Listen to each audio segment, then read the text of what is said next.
Bonjour, bonjour, je me nomme Abdoul Sam, membre de COPAS. Nous sommes là présents sur le lancement des états généraux de la culture, de l'artisanat et du tourisme. Bon, nous dirons que cette rencontre, c'est une rencontre de trop. Nous avons été ici pendant des années. Beaucoup de ministres se sont passés, surtout dans notre secteur qui est l'artisanat. On nous a convié pas mal de rencontres, pas mal de réflexions. Nous-mêmes, nous avons produit des documents de nous-mêmes et financés par notre propre argent pour contribuer sur le développement de notre secteur qui est l'artisanat. Nous voulons des réformes, on sait très bien ce que nous voulons. Et le ministre, bon, ça, on dirait que c'est une répétition à n'en plus finir. C'est ça qui nous fait. Bon, nous avons assisté ça c'est la cinquième, ou je dirais quatrième ou cinquième fois, des ministres passent et nous convient à des rencontres de ce type. Et ça, c'est trop. C'est des répétitions à n'en plus finir. Ce qu'on veut, tout le monde le sait. COPAS, c'est le cadre des organisations professionnelles artisanales qui regroupe toutes les organisations professionnelles représentatives. Nous avons produit des documents, nous avons fait des réflexions, nous avons rencontré pas mal de ministres. Sur les réformes, tout ce que nous voulons, c'est que les chambres de métiers soient des chambres de métiers fortes. Les chambres de métiers, ils ont la légalité, mais soit des chambres de métiers qui ont la légitimité. La plupart des artisans se voient sur la démarche des chambres de métiers. Ça, c'est une des réformes majeures. Mais aussi les agences comme l'APEDEA, parce que l'APEDEA, on dirait que ça recule. Les artisans qui participaient aux foires internationaux, c'est à travers l'APEDEA que nous pensons. Mais cette fois-ci, depuis l'événement du nouveau régime, il n'y a aucun des artisans qui sont partis en voyage, ni en exposition ou en foire. Donc on ne sait pas ce qui se passe. Au niveau du commande publique, 15% du commande public a été alloué pour les artisans qui devaient être diligentés ou organisés par l'agence de mobilier national. Mais depuis l'événement de cette, il n'y a aucun des artisans qui a reçu une seule fois un marché venant de l'État. Ça, c'est vu de tout le monde. Et bon, on ne peut pas dire la même chose à chaque fois, nous faire perdre du temps. Parce que ça, c'est du temps. Nous sommes des artisans, nous sommes des travailleurs, nous sommes des chefs d'entreprise. À chaque fois, vous nous conviez. Nous sommes obligés de venir, mais c'est du temps qu'on perd. Donc, passons à l'essentiel, faisons ces réformes et je dirais au ministre, il faut écouter les artisans, les vrais acteurs. Il ne faut pas qu'il essaie de faire ce qu'il veut faire, comme il essaie de le dire, parce qu'il l'a dit. Il l'a dit pas mal, avec des rencontres privées, des rencontres politiques. Moi, je vais faire ce que je veux faire. Mais pas ce qu'il veut faire, mais il doit faire ce que les artisans veulent qu'il fasse dans notre secteur. Par rapport à cette activité, cette fois-ci, on a vu qu'il a un peu dilué son vin par rapport aux dernières rencontres qu'il a avec nous au niveau du ministère, avec les organisations professionnelles, là où il était un peu excité aujourd'hui. On salue son discours parce qu'il dit que tout ce qui sort sur cette rencontre, il va l'appliquer. Que nous prenons notre responsabilité et dire ce que nous voulons de notre secteur. On va le redire, mais on l'a dit. On l'a redit, on a fait des documents, pas mal de documents, et ça, on va essayer de le mettre en contribution. Mais tout ce que nous voulons, c'est des réformes le plus rapidement possible, et des réformes qui essaient d'avancer le secteur. Mais aussi les budgets. Parce que je dirais sur la formation, parce qu'il y a un centre qui est spécialement dédié à l'artisanat, qui est le centre de formation artisanale. Qu'on entend, qu'il dit toujours, le nouveau ministre, il dit que ce centre-là, il va le céder à la formation professionnelle. Et nous disons niet. Ce centre appartient à l'artisanat. Il doit essayer de développer d'autres centres au niveau des régions, donner ces centres aux chambres de métiers régionales pour que les artisans au niveau des régions puissent avoir accès aux formations. Mais pas essayer de prendre notre centre et le donner à la ministère de la formation professionnelle. Parlant des déguerpissements, surtout les mécaniciens, avec les urgies, La plupart des mécaniciens qui sont à Dakar ont été déguerpis. Mais il y a un site de recasement pour les mécaniciens spécialement dédié pour les mécaniciens. C'est un long combat que Revas avait porté. Et le président de la République d'alors, M. Macky Sall, avait pris un décret donnant 50 hectares aux mécaniciens au niveau de Diamniadio qu'on a réalisé le Zampa. Ce Zampa-là, le ministre, parce qu'on attend qu'il essaie de donner ce Zampa-là à un privé. C'est une erreur gravissime s'il le fait. Parce que ce Zampa-là, c'est pour recaser des mécaniciens issus de des rues de Dakar, mais des mécaniciens qu'on avait fait sortir de pompiers, les garages de pompiers. C'est écrit dans le décret. Mais si on donne ça, s'il essaie de donner ça à un privé, le privé, tout ce qu'il essaie de faire, c'est de faire rentabiliser ça. Mais les mécaniciens qui n'ont pas les moyens, et ce programme, ils n'auront pas accès à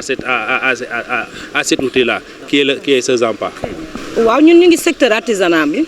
donc tey états généraux yi nga xam ne tey moom la ministre bi lancé ñun dañu ñëw rek comme ni ñu amoon habitude ñun daal dañoo porter li nga xam ne mooy le flambeau artisan yi parce que tamit li tubaab di wax ne tout ce qui se fait sans vous est contre vous moo tax ñun tamit dañuy surveiller li nga xamante ne bii moom mooy états généraux yi comme du lait sur le feu parce que tam lii sañu avenir daf si nekk boo nga xamee ne artisan moom définition bi rek moom mooy koo xamante lépp loo xam ne daf koy liggéeyee si ay loxoom ngon nag tey suñu avenir duñu ko tey la duñ ko bàyyi ak ñoo xam ne dañuy xamaguñu lan la ñuy def donc discours bi mu teg dégg nañu discours am mais ñun tamit dañuy taxaw en tant que sentinelle de l'artisan parce que tamit bu ñu xeexee li nga xam ne mooy changement ba taxaw ñun ñu andi fi li nga xamante ne bii moom mooy horizon 2050 bi xeexandoo ko ak ñoom ba naga ni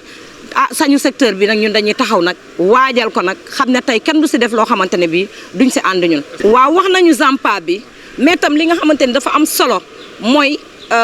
production muy des secteurs yi nga xamante ne dafa nekk si secteur artisanal parce que 126 corps de métier lañ ñooñu ñëpp tey li gën a metti si ñun mooy ñu jël li nga xamante ne mooy le secteur artisanal dem dugal ko si tourisme dem dugal ko si culture ñun xajuñu fenn. ñun loolu moo tax nag ñuy demander à son excellence que le secteur artisanal ñu utal ko benn ministère plein parce que loolu moom moo mën a dimbali li nga xamante ne bii mooy yi nekk si artisanat parce que dafa bari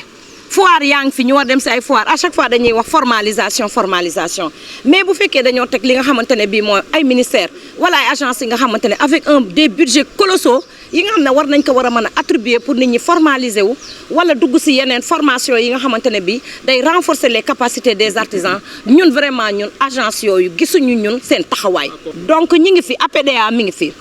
ADP ma ngi fi yeneen agence yi nga fi ñii di la laaj ay 25% ñii di la laaj ay nangam te ñun on a un budget alloué te tey lépp loo xamante ne bi artisan bi da koy jënd dañ lay dugal sa 18%. donc ñun dañuy contribuer si li nga xamante ne bii moom mooy le budget sénégalais donc tey bu fekkee artisans yi soxla nañ dara war nañ ko war a mën a imputer si li nga xamante ne bii moom mooy li artisans yi bëgg voilà. waaw loolu déjà wax nañu ko mais tamit ñu duggaat si encore li nga xamante ne mooy les unités de transformation ak centre yi nga xam ne moom moo ñëw parce que da ngay xool ne fii ñoom lii gën a nekk seen crainte mooy l'employabilité des jeunes.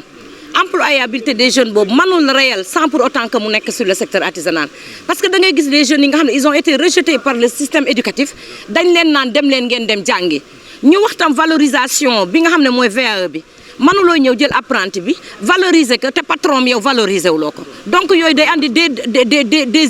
déséquilibre boo xamante ne bi day nekk ci secteur bi donc y a beaucoup de choses yi nga xamante ne bi mi ngi ci nekk ñun nag ñu ngi leen di déglu comme ni ñu wax waaw plus ou moins comme ñoom ñi ngi jéem dañuy àndandoo ak ñoom tamit jéemandoo liggéey parce que dëkk bi tam ñun ñoo ko bokk comme ñun ñoo bokk dëkk bi ñun ñëpp on va mettre la main dans la pâte mais nag nañu déglu ñi nga xam ne c'est les acteurs loolu moom mooy mën a doxal réew mi waaw document yi nga xamante ne produire nañ ko ñun liggéey nañ ci par nos propres moyens tëju saytu ko ba nga xamante ne bi tey document yooyu bu ko jëlee introduire que si li nga xamante ne di tey moom la ñuy def mu nekk un document final loolu mën na leen servir te dina jël en compte li nga xamante ne moom mooy difficulté du secteur artisanal. man la Ndiouga Dia nekk collectif des cordonniers marocains du Sénégal nekk membre COPAS. voilà xalaat bi lan la rek des conseils la yoo xam ni dañ ko yàgg def y a plein de ministres depuis temps Senghor ba léegi personne n'a réussi l'artisanat ministre bi nag bi mu ñëwee dañu am yaakaar ci moom man maa leen njëkk a wax ni man ministre bi c'est un juriste te politicien la amoon benn yaakaar ci moom. donc tey nag teg nañ ay propositions yoo xam ni xaw na dal xel mais liñ ci gën a bëgg mooy nañ ko appliquer te secteur bi dafa am loo xam ne daf ñu naqari sont les directeurs généraux et autres formation yi ñuy wax ñoom war nañ leen former les directeurs généraux ñoom ñëpp dañu war a former parce que li ñu yor xamuñu ko tey jii mën nga dem ñu ne APDA agence pour la promotion xamul lan la jox mais agence pour la promotion dafa sori dem na ba ci accords yi ñuy signé accords internationaux yi dañ ko war a limité tey jii képp koo xam ne yaa ngi dugg ci dëkk bi war a ñëw bëgg a liggéey boo xam ne artisans yi ñoo koy limité accord bañ ko comme les Marocains ñeneen c'est-à-dire ñun dañu am problème mu kilifteef mooy ñoom mooy mobilier national muy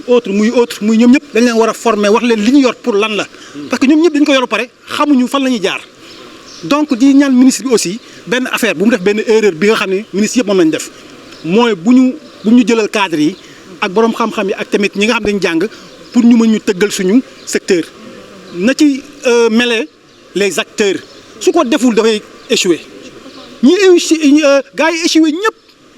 dañ dem xool ay genre technocrate ak ñooñu te ñooñu lépp lu ñu def du baax fii am na code de l'UMOA boo xam ne tey jii Afrique de l'Ouest yëpp bokk nañ ko Sénégal lañ ko tëggee tey Sénégal moo jël ndaare ñeneen nañ ko tëggal ñooñu ñi ngi avancé def nañ fi SNDA boo xam ne tey on a xam nga financé beaucoup d'argent mu nekk benn document boo xam ne document bu am solo la ñun li ñuy bañ rek mooy mu dem ak xel boppam te saa bu demee ak xel boppam ñun artisans yi dinañ génn jàmmarloo ak moom te loolu bëgguñu ko te COPAS gi yëpp booloo nañ mooy collectif des artisans du Sénégal ñëpp booloo nañ li ñuy bañ nag tey ji dañ ñëw yaru teg tey déglu ko mu wax li muy wax ne dina def ay commission ñu ngi ko ciy déglu nag mais bu mu dem ak xel boppam bis bu demee ak xel boppam ñun dinañ jàmmarloo ak moom. chambre de métier yi dafa war a forte parce que chambre de métier dañ leen a suqi amatuñu dara tey da ngay dem tourisme nga gis ay hôtel ak infrastructure yu baax nga dem culture gis ñu def grand théâtre yooyu mais nga dem chambre de métier ak secteur yi nga xam ne artisans yi la ñu war a nekk boo fa demee da ngay rus village artisanaux yi boo fa demee da ngay rus côté mécanicien yi boo fa demee da ngay rus menuisier yi ngi ci mbedd mi lépp amuñu benn infrastructure boo xam ne tey pour secteur de l'artisanat la secteur de l'artisanat dafa war ay infrastructure yu baax comme ni ko culture amee bu mu complexe nag waaw tenue scolaire yaa ngi nii yëpp def nañ ko mais nag le ministre dañ koy ñaan bu mu complexé parce que culture am na ay Youssou Ndour ay yeneen ak yeneen comprendre nga mu tudd tourisme am na ñeneen ak ñeneen am nañ doole l'artisanat bu mu leen ci xeeb te bu leen ci xeebee ñun dañuy jàmmaarloo ak moom looloo taxoon tey juñ taxaw jàkkaarloog wax ak moom pour mu bañ a jàdd à côté jërë ngeen